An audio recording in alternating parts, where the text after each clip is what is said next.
France Inter. 6,517 people are still unaccounted for. Et nous sommes en Nouvelle-Zélande, Kevin, où le gouvernement présente son plan d'action une semaine après le passage du cyclone Gabrielle. Oui, l'homme que vous entendez, c'est Chris Hipkins, le Premier ministre néo-zélandais en conférence de presse ce matin, le ton grave, en rappelant que les inondations et les glissements de terrain ont fait au moins 11 morts et que la police cherche toujours à joindre plus de 2000 personnes qui n'ont pas donné de signe de vie depuis une semaine. Elles se trouvent dans la partie nord du pays pour la plupart d'entre elles, où 15 000 foyers sont toujours privés d'électricité et donc de téléphone.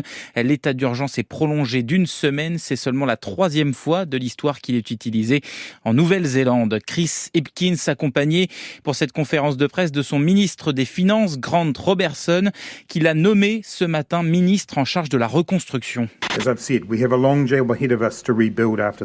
Nous avons beaucoup de travail, insiste-t-il, annonçant une aide de 300 millions de dollars néo-zélandais tout de suite, tout en disant d'ores et déjà que ça ne suffira pas.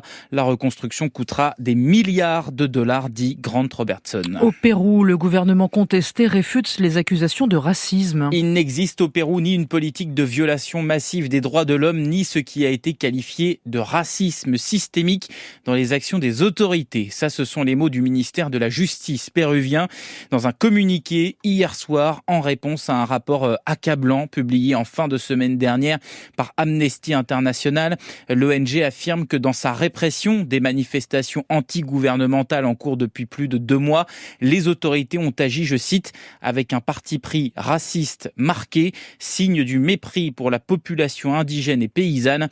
48 civils sont morts depuis le début de la contestation, principalement dans les régions du sud du pays, rurales. Et ce qu'on entend ici, ce sont majoritairement des indigènes qui se mobilisent. Là, c'était il y a 10 jours pour réclamer la démission de la présidente Dina Boluarte, elle qui a remplacé le président élu du Pérou, Pedro Castillo, dans lequel beaucoup de Péruviens se reconnaissaient, puisqu'il est indigène, issu d'un milieu pauvre et rural, enseignant de profession. Le ministère de la Justice affirme que le gouvernement est conscient que la lutte contre la discrimination est l'un de ses plus grands défis et rappelle que des enquêtes sont ouvertes concernant certains manifestants tués et certaines de ces enquêtes visent les forces de l'ordre. Et puis des adieux déchirants aux zoos, ça se passe au Japon.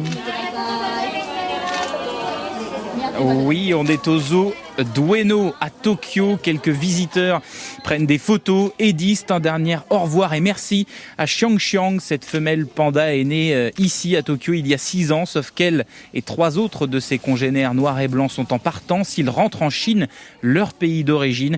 2500 personnes seulement tirées au sort ont pu saluer Xiang Xiang, mais des milliers d'autres se sont pressées aux entrées du zoo, certaines en pleurs. Et oui, les pandas étaient au Japon des superstars. La Chine récupère donc ces animaux parce qu'elle ne les donne pas, on le sait, elle les prête parce que ces animaux sont pleins de symboles. Fabienne, la Chine s'en sert pour renforcer ses liens avec d'autres pays. C'est ce que l'on appelle, je vous le donne en mille, la diplomatie du panda. Et oui, Kevin Dufraîche, merci beaucoup. On se retrouve demain, Kevin.